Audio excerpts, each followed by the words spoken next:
Hello, everyone, and welcome to the Criterion Connection. I am Wade. I'm Dianna. And we are here. It's been forever since we did a video review, mostly because you work from home, I work from home. So, we've been social distancing, so we've been okay. So we can do a video review just for you guys. Yeah, we're in our own quarantine circle. Yes. So that's why we're here to do a video review. I know it's been forever. Sorry, Joe. I know it's been forever. I mean, look at my hair. It's been look forever. at mine. Yeah, it's just turned pink overnight. I don't know why. So you were here for Rosemary's Baby, and we're here to do another film. It's kind of different. Just a little bit. A little bit different. We're doing a movie that came out in 2019, a French film, oui, oui. We are doing Portrait of a Lady on Fire. Yeah. Which is a movie you've been wanting to watch for a long time. Yep, I watched it the first day it came out on Hulu. Yes, I watched it also on Hulu, but I watched it yesterday. So it was not... as you watched it right away, which was months ago. It is also coming out on Blu-ray. Well, this comes out on Wednesday. Soon. So actually, it came out yesterday on Blu-ray and DVD, on Criterion edition. So I don't know what that edition entails. Probably a lot of special features. But we're here to do this film from 2019. It is based in the island, and it's 1800s. Yeah, 1800s on Brittany, a little island. Yes. Gorgeous scenery. Yes. Yes, I would love to go on vacation there. Same. So it basically involves this painter, this young painter, Marion. Oh, let's note that the cast is pretty much all female. Is there any? In the very beginning, there's some men. Yes. That bring her over. At the end, also with like the exhibit. Right. The one guy's like, "Oh, that's an interesting painting." Yeah, the main cast is all female, which is awesome. The director is also a woman. Yes, this actually won the I think it was the Queer Film Award at Cannes. It was the first time a female director won that award, so that's pretty huge. This director's awesome. Yeah. She really stands her ground. This basically it has a painter, I believe it was Marianne. Yeah, she goes to this island to paint this young woman who her family is trying to get to marry this man, and they've never met, and he's supposed to see a painting of her, and she's very independent and doesn't want the painting to be done because she doesn't really want to marry anyone. Yes. Back then they didn't have cell phones. Oh, let me show you this girl. They didn't have that. It was pretty much we take a portrait, we paint a portrait. So it's like this guy could be waiting months. Well, he does wait months. I mean, she could have sent the rejects. Yeah, so there's and the really easy way to separate between the two is one's brunette and one's blonde. Yes, the brunette was actually in the movie we saw recently called Jumbo. Yeah, at Chattanooga Film Festival. Yeah, so she was great in that. So this one's about a painter falling in love with, not baroness, like a noble woman, and in that one she falls in love with an amusement park. So she must love romantic films. Yeah, she's all into love. Yeah, but this one's a little more realistic. So I love the costuming. I'm glad you said realistic because it was very period specific. All the costuming was amazing. The set design, the actual home was very minimal. Like there was not a lot to it, but minimalistic. You really understood that they were alone on this island. But it was minimalistic, but still felt classy. It still felt there's a little classism there. Yeah, I loved all of the shots that were in the painter's bedroom where she had like the curtain up, like separating. I thought that was such a cool idea. I like a lot of the beach shots. Yeah. Basically, it's a love story, pretty much. It's a movie that's 2 hours long, and the first half of the movie is very setting it up, building it up. And then after the halfway point, everything starts, I feel like, and I always have, this is always my biggest issue with films, is the pacing. The first half is very slow, but then the second half is just like, oh, wow, we're just moving. Yeah. We're just moving so fast now, and it's kind of jarring, but it's because it was kind of losing me at times. Yeah, like you mentioned, I was hyped up on this movie. Like, I could not. I heard all the festival buzz and was very excited to see it. And I love queer cinema. I love female-led films. I strangely like love period pieces, but they have to be really like unique and well done, which this one was. And when I was watching it, I was kind of like, oh my gosh, what is this hype about? I was just like, what is so special about this movie? And there was this one scene that happened, and I was like, I thought the film was going to take a turning point. Is it the bonfire scene? It is the bonfire scene. I thought the same thing. I was like, is this a horror movie? I thought it was going to take a turn into a witch film, and I was like, hell yeah. It didn't, but I love that scene. But I think that the ending really landed, like the gallery scene that you mentioned. I'll say, I've never seen someone just faint after their dress is slightly on fire. She just fainted out of nowhere. Just like, oh man, she okay? And then it just ends up, they're just gonna make it out in this cave. This is very, like I said, like it takes forever to see their relationship grow, but their romance is like super fast and almost not. Well, I think it was very subtly there. Yeah. In the first half or three quarters of the film, there were little hints there, and it was like a very subtle of them falling in love with each other and being very comfortable with each other. Then I think it really like took once it was more physical, then it of course really took a turn. It was probably the makeshift abortion they did. Yeah.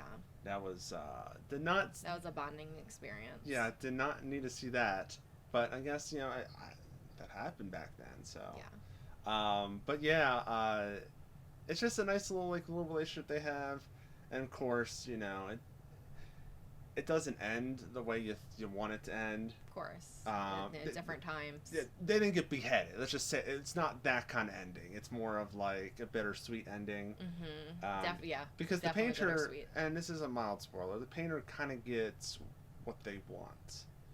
They get like the notoriety of their art, pretty much. They get their name out there. She doesn't get everything she wants. I know, but you know what I mean, like the original dream of being a painter.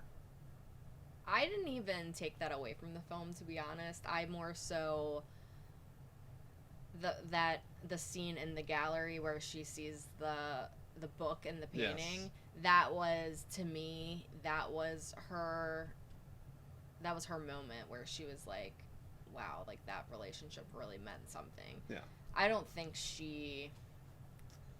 I don't know. I guess we're looking at it with different eyes. But... No, obviously they did not get what they didn't. It's not the perfect ending where they get everything they want, but they kind of, mostly her. I mean, everyone's loving her art. It's more of like she kind of got some personal gain. Right. But that's not what she wanted. No, she obviously. Wasn't. Yeah, it wasn't like she was like using her to advance in the art. No, I'm just saying, like, it kind of worked out for her, like, that part of it. Didn't really work out for Eloise that much. She was a little maternal, though. Yeah, she had some. I think she wanted to be a mother, and times are way different then. So I think circumstances. And that mother was very domineering. Yeah, and it's just a movie that's just like it took till the end to click for me. Yeah. Like the scene. Same. Basically, the final shot of the whole movie is Eloise in the opera. No, it's not an orchestra. It's not right. It wasn't really an opera. Like an opera house. Yeah, she was watching Vivaldi's Four Seasons and Summer plays, which is I was like, oh, that's cute because it was played on the harpsichord.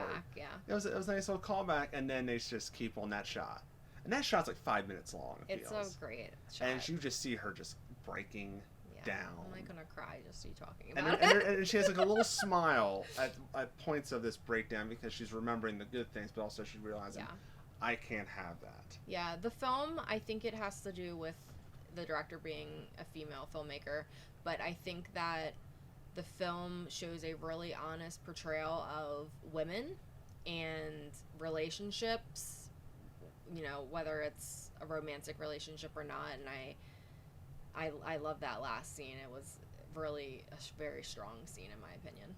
I like the score of this. It's very minimalistic, very minimal. But the score felt like the times. Mm-hmm. It wasn't like Though I would love to see a period piece with like synthwave. That would be amazing. I didn't find the score to be distracting at all. I thought it was really beautiful. Yeah, cinematography. I think the star of the movie, the two big shining moments, well, three I guess, is the cinematography, and the two actresses. Yeah, they were great. They were fantastic, and even the little maid girl that has to have the abortion. She's great too. All of the main cast was and the mother, strong. Everyone was great. Yeah, the 4 main women, and then I'm gonna go back to the bonfire scene. Like that was so gorgeous. Yeah, and that's where you think it's gonna take a turn, because that's when like the score comes in. It's kind of like on a minor note. It's very like very ominous.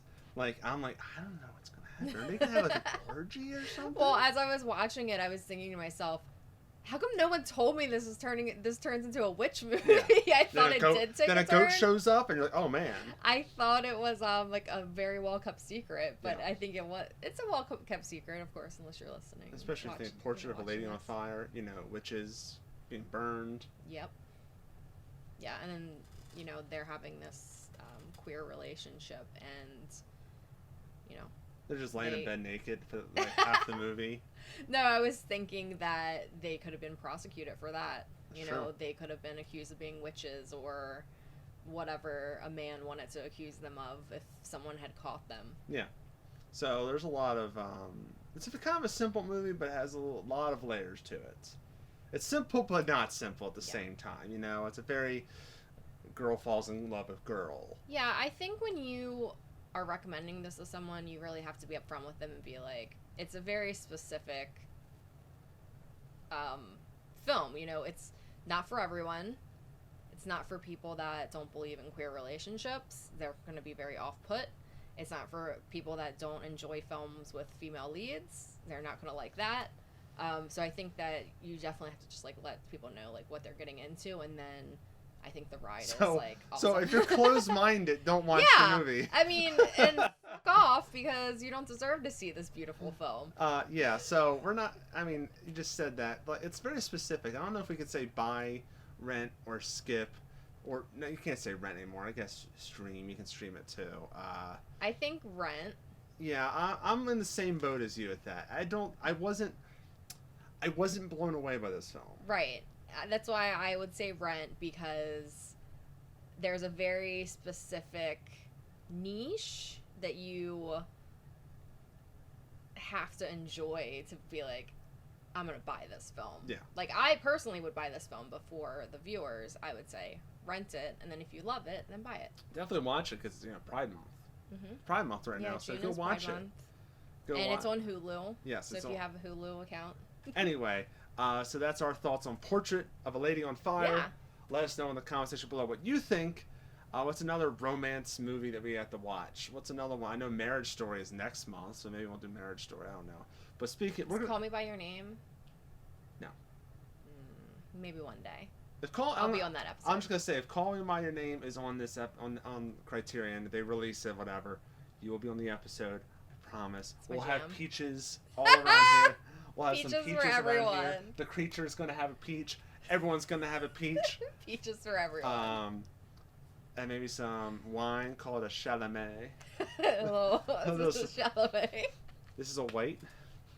This is a Chalamet. This is a Chalamet. And you gotta swirl it.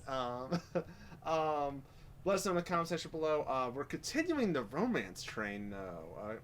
Criterion Connection's going really romance. So in the next 3 weeks, we like last year we did the Three Colors trilogy, another French group of films, and we did those. We're gonna do another trilogy. We're doing Richard Linklater's Before trilogy, so Before Sunrise, Before Sunset, and Before Midnight. So next week will be Sunrise, then the week after that Sunset. We're gonna do them, and then we're not gonna do Buy, Rent, or Skip until the end. We're talking about the whole trilogy, because honestly, I feel like if you're gonna I'll buy Before Sunset, but I'm not gonna buy the other two. No. Yeah. So I've never seen these films. I've been excited to see them. So we're going to do that the next 3 weeks. And Joe will be back for those. Yes, Joe will be back for those. And Diana has some plugs because you're our guest. So plug away. One big plug. It's my podcast. Yes. Giallo of the Month Club. You can find it wherever you listen to your favorite podcast. You can find it on anchor.fm/Giallo Club. We're on Instagram and Twitter at Giallo Club. We talk about Italian horror, mystery, thriller films. Which is funny, because I guest host frequently on it, guys. Mm-hmm. I think we did Tenebrae, I love Giallo films. I mean, some Giallo films not here. I don't know if the camera can get it. But we did actually a Criterion Collection version. There was Dress to Kill by Brian De Palma, which is also on Criterion Collection. So maybe it's American Giallo. So I guess I'll just bring you on for that if we ever do that for Criterion Connection. Or we could just dub the podcast over top of us just. Just do that. But I did want to plug the current episode of Giallo Month Club, which is Knife Plus Heart, which is a French film, and I think Portrait of a Lady on Fire and Knife Plus Heart would make a nice queer cinema night. Yes. 2 very different movies. Yeah. Just like how Rosemary's Baby and Portrait of a Lady Fire are basically the same movie. Basically the same movie. Except the director of Portrait of a Lady on Fire is not a creep. Oh, she hates Roman Polanski. Yeah. So, you know what? That's a double feature right there. Just watch those 2. I just imagine those 2 fighting. It's just a Dianna on the podcast theme. It's just episodes that I've been on. Yes. So until next time, I'm Wade. I'm Dianna. And we will see you later.